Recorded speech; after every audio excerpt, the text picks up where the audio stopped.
You're watching HuffPost Live. I'm Nancy Red, and you know her from hits like I Really Like You and Call Me Maybe, or from her stint on Broadway as Cinderella. Or maybe you've seen her fellow artists like Justin Bieber and Selena Gomez tweet out accolades her way. I'm talking about the voice behind the awesome new album, Emotion, Carly Rae Jepsen, and she's here with me in studio right now. Hello, how are you? I'm so good, thank you. So excited. You worked with a whole bunch of indie and electronic artists to make Emotion happen. Okay, this is going to be an amazing thing for anyone who hasn't gotten to listen to it yet. How would you say that your voice, your style has matured with Emotion? Oh, well, I first of all, the big changes that I dug in a big way into the 80s. I saw Cyndi Lauper play in Osaka a couple years back, and something about that era just dug into me. And I started, I don't know, researching further into other sounds that I might like. And I think that Emotion is exactly that, an emotional kind of 80s pop album. It's interesting because you actually say one of your goals with this album, Emotion, is to change what people think of as a quote-unquote pop star. What do you mean by that? It's not so much to change other people's view, but even my own. I think I was so swept up, I think, when I first had Call Me Maybe happen and first moved to Los Angeles, with sort of wondering how I fit into that box of the pop stardom. And with this album, I've really just let go of needing that identity and instead just being very much myself and writing songs that matter a lot to me. It's probably why it took so long with making it. I wanted to make sure it felt right. It's interesting because when you're talking about labels, everyone always wants to put you into a label. The New Yorker called you a Mindy, right? Like a major pop star with indie roots. Have you heard that before? No, I like it though. Yeah, I think in working to write this album, I came up with almost 200 songs, if not more, and at the beginning it was almost straight down the middle pop. That didn't feel right to me. And then I think I experimented a little too far to the left and made some sort of like stripped down live drum, like indie thing, kind of rebelling, I think, Kiss and Call Me Maybe. But that didn't feel right either. And when I first felt like I got my footing and knew what I wanted to do, it was here in New York City with some friends writing a song called Emotion, which is why we titled the whole album that. And it was just, to me, this right fitting of pop, but in a way that I still loved it, where it was emotional on top of hooky. And I feel like the 80s does that best, so that's why it turned out to be produced so much in that direction. I love that phrase, emotional on top of hokey. Hooky. Oh, hooky. Hopefully not hooky. Oh, no, I was like, that's very interesting that you chose that. Yeah. Well, here's the thing. You wrote Emotion here in New York City, but you also wrote, like you said, hundreds of other songs. To that point, we have a great fan question from Zach. Some people tweeted us some things. Zach wants to know, what was the first song and what was the last song that you wrote or finished for Emotion? Well, the first song, actually, I began on the bus with my guitarist, Tavishko, who's been a big part of, I don't know, campaigning and writing this album with me, is a song that started off called Boy Problems. We ended up finishing it with Greg Kirsten and Sia, who is, I'm a huge fan of her as well. So that was really cool. But we didn't wrap that song up till last, so I think that essentially it ended up being the last song as well. Actually, no. The last song was a song called Let's Get Lost, and it was actually recorded, the harmonies for that was recorded the day after we were due to send in our album, and so I had to stall the printing and everything to get this song on there just because it felt so right. So yeah, those would be the two songs. Oh wow, you're also here tonight. Here's the thing, you're in New York City. You're also planning on recording a song tonight, right? Yes, no rest for the wicked. We just got in from Spain yesterday. I think the pace of things is a little bit intense lately, but it's in such a good way. You can't help but appreciate it too. Well, all right, your fans appreciate it. We have another one tweeting from the account Catching Carly, saying, is there a song you've really struggled with? Now, you talked about you struggled with the whole overall tone, but is there a specific song? I think actually probably at the beginning I was a little bit worried about I Really Like You being the transition song from my last album into this, only because I think it stands alone as the most lighthearted and youthful song of the bunch, and I hoped it wouldn't be representing the entire album, which I think gets a little bit deeper. But in hindsight, once we got Tom Hanks on board to kind of come and make that a little bit quirkier and more, I don't know, comedic, I totally embraced it, and I think it's turned out well, so I'm happy. That's an understatement. I have to ask you, for any of you who have not seen this video, okay, now it's not representative of all of Emotion, you have to listen to the whole album, but this video is a must-watch. How did you get Tom Hanks on board? This is one of the more unusual things I've seen. I'm a lucky woman. I can't say that I ever imagined in my wildest dreams that he, of all people, would agree to kind of play the part of this role. I did have in mind for a while that I wanted to have a surprising male actor sing the song instead of me. I thought it would kind of offset the sweetness with a little bit of surprise. And my manager's friends with him, so they were at dinner together just kind of talking over what was going on in their careers and lives, and my name came up and this concept came up, and by the end of dinner, somehow he had been convinced, and it was Christmas Come Early for me. Oh, and it seems like it was also very cold. Were there any funny moments in shooting this, especially the dance sequence? Yes. Did he get it immediately? Neither one of us really ever embraced that dance sequence, but we did it with gusto regardless. We're like, we don't really understand the moves. It's cold, but he's a really charming person. He gave us his time and efforts, like you said, on one of the coldest days in the New York winter. And I was feeling very guilty in my trailer with my hot chocolate, being like, one more time, Tom, that was great, one more time. So it was the easiest video I've ever been a part of, and the most enjoyable too, because it was just so trippy to see him. Well, it's an enjoyable song to listen to. We, of course, have to ask you, is there someone that you really like? Luckily, there's many people that I really like. But if you're talking about romance, yeah, there is. But actually, he was involved in directing my second video for this album, Run Away With Me, which was so fun. We felt like evil geniuses because we're dating, and he's also a cinematographer. So we traveled from city to city to city, and he documented the sort of traveling love chaos of all that. And it ended up being probably, I don't know, one of those life-changing experiences because you're kind of just getting to see the world with someone you care about. That seems so romantic. It was. How did you fall into it? He was on the road with me anyways, and I think why I was so intrigued by this video concept is he kind of caught moments where I didn't realize he was filming, of just like, I don't know, us going up to the Eiffel Tower or just doing kind of, I don't know, bike rides in Paris. And then all of a sudden I was looking at the footage and I realized how authentic it felt, because I wasn't thinking, oh, I'm on film, I have to be performing. I was just feeling like I was doing it for kicks with him and me. And at the end of the day, it ended up being part of the reason why I loved it, is that it felt so home video-ish. What's so interesting is also a testament to writing love songs when you're in love versus not in love. Is there a different feeling? Is there a different vibe when you're actually in love, writing the love song versus not? That's an interesting question. I mean, I wrote most of this album when I actually wasn't in a relationship, and it felt like I kind of pulled from past emotions that I had felt. I think if you felt love ever, then you can understand it. If you felt heartbreak ever, you can kind of relate. But this album, to me, I didn't want it to be completely journal entry-ish or just all about me. I wanted it to feel like I was tapping into universal emotions that we all share, and I definitely can relate to every song and kind of concept that we were running with in this. Well, when you were talking about relating to every song, it's amazing how these are the songs that made the album. You write so much. You're so prolific. Periscope's watching right now. Hi, Periscope. Thank you so much for watching. And they want to know how you manage writer's block.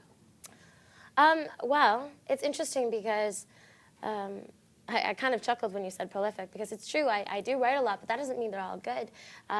There's a lot of weeds and the occasional flower. And for me, I've been very lucky that I work through it even when I'm not loving what I'm writing. I still feel like I'm kind of getting something out of my system almost. So I would just encourage people who are writing, if they kind of feel frozen with it, to stop judging themselves and just to keep going at it. It is work sometimes. You kind of have to show up and decide to try again and try again. And then the breakthroughs happen through some of those lessons of like, well, that song didn't work or didn't feel right because. And that was a lot of the way that I finally found my footing and landed on this album. So let's talk about that. That's so interesting that you say there's a lot of weeds amongst the flowers, right?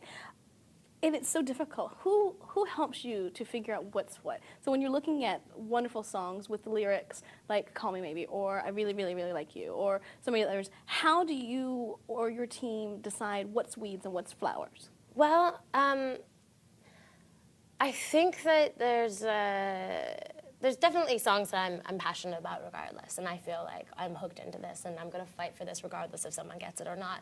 And then there's other times when you have that many tunes where you just need outside perspective. And when I know I'm in a healthy place to receive that well, I have parties. I invite friends over. I invite label mates over. Luckily, the people I work with are friends as well. So it feels kind of just like fun.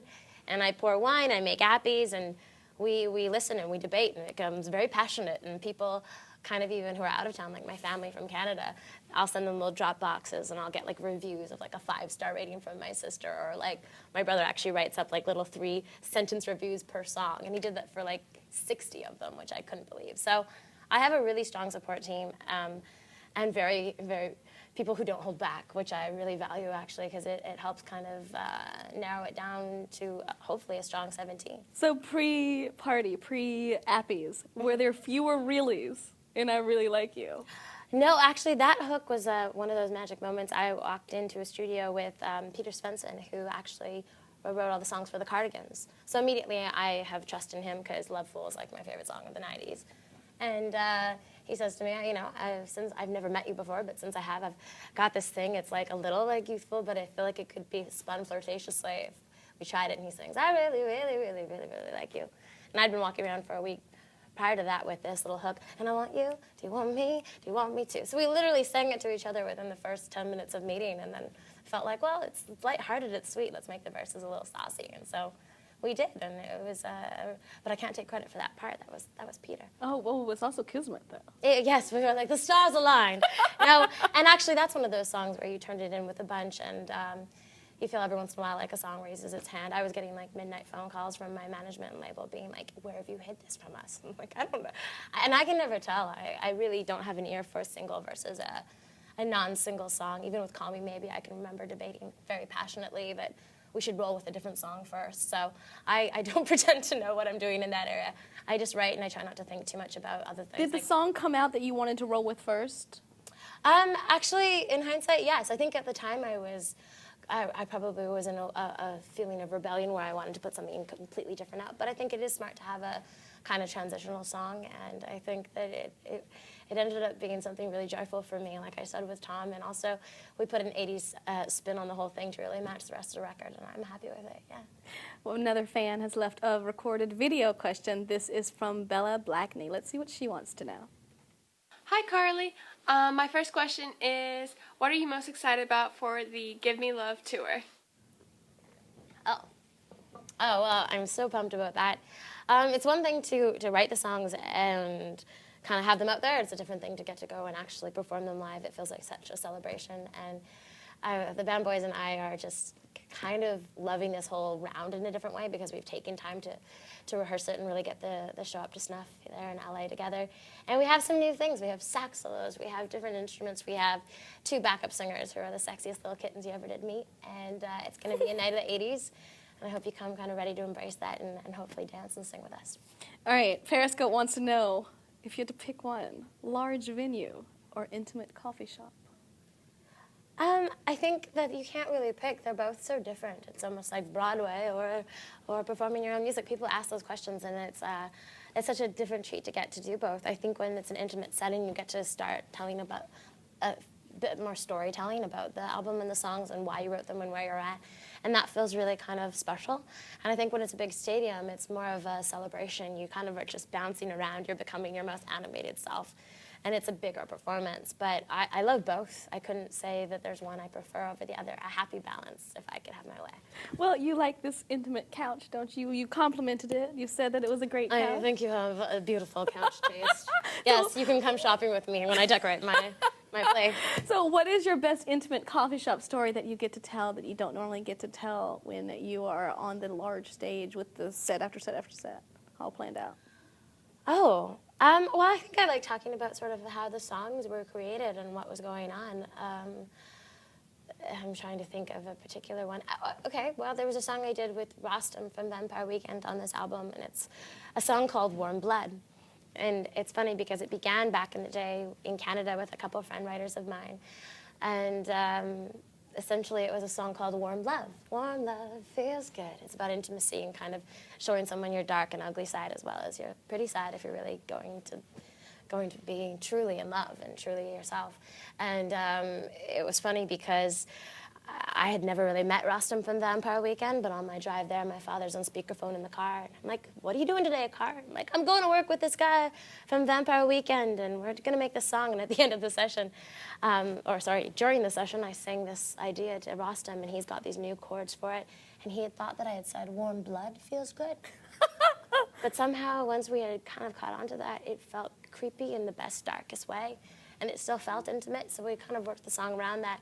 But on the drive home, my father was laughing at me because he found out that I'd written this song, Warm Blood with a Vampire, he said.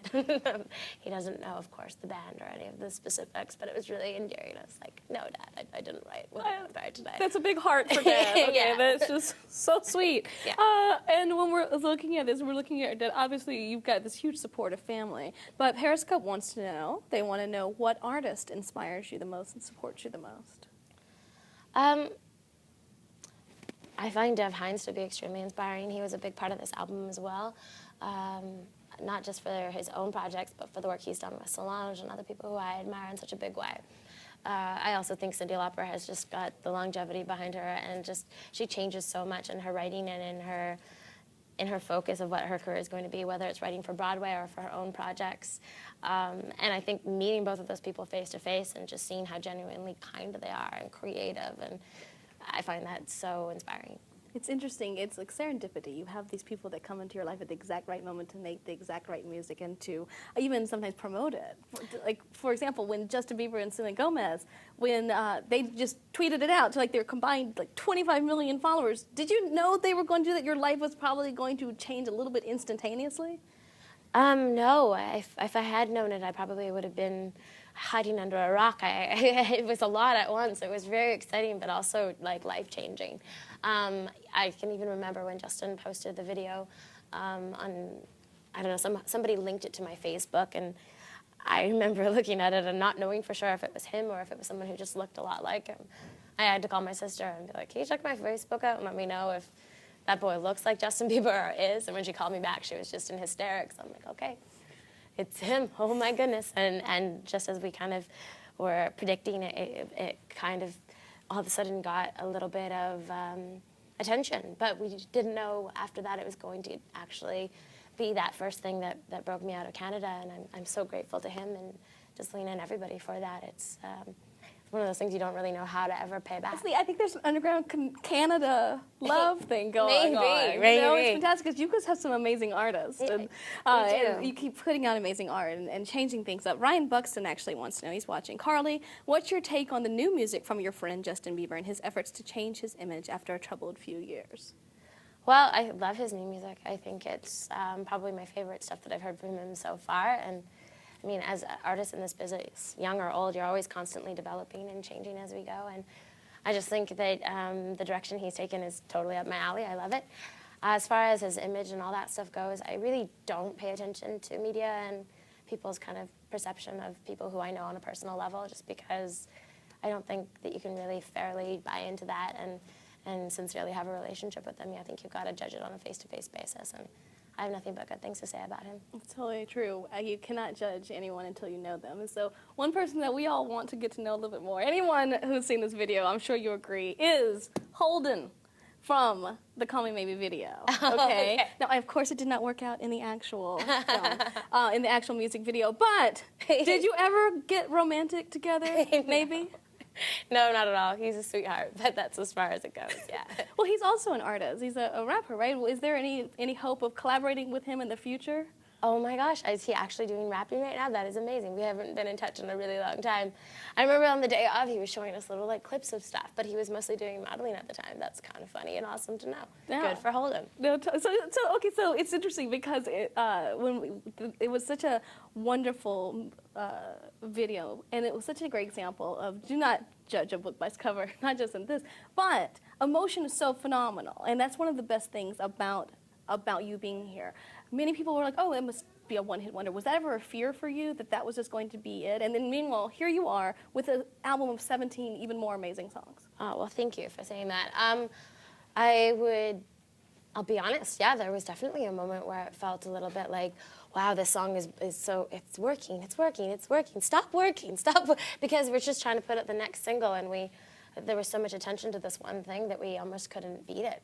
And that's a wonderful gift, but also a huge challenge. And in the process of kind of figuring out what to do next with this next album, there was a moment or two, a few months, I think, where I was just sort of like, I don't know, I have a desire to rebel this in a big way. I have a desire to kind of stay paralyzed. But I think it was my guitarist, Tavish Crow, and a few other really close friends who really said, you can look at this as, you know, you trying to prove yourself, or you can look at this as just an opportunity to show what I already know about you and what you already know about yourself, which is that this isn't all you have to offer in music and in artistry. So kind of look at it as a stage and a beautiful chance to showcase that. And every time my mind would go in a negative way, I'd redirect it back to that spot of it just being a wonderful thing. And I took my time, I didn't rush it, and I finally waited until I felt like I had songs that I was more proud of than anything I had made so far. And you have them, and we're glad you're here to share a little bit more about them. Thank you so much. You're awesome. All right, so be glad that she did not stop after that huge hit, because she's got tons more in this album. Emotion is in stores now, and if you like what you just heard, you can listen to it anywhere. HuffPost Live interviews and conversations are now available on iTunes and SoundCloud. So check us out there and stay tuned. The conversation always continues here at HuffPost Live.